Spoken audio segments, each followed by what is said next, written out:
எந்தன் வாழ்க்கையின் அர்த்தம் சொல்ல பூக்களின் வண்ணம் கொண்டு பிறந்த மகளே என் மகளே.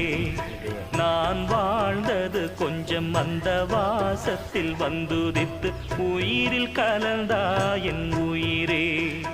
உன் பூவிழி குறுநகை அதில் 1000 கவிதையே. எந்தன் வாழ்க்கையின் அர்த்தம் சொல்ல பூக்களின் வண்ணம் கொண்டு பிறந்த மகளே என் மகளே. கைய நேரம்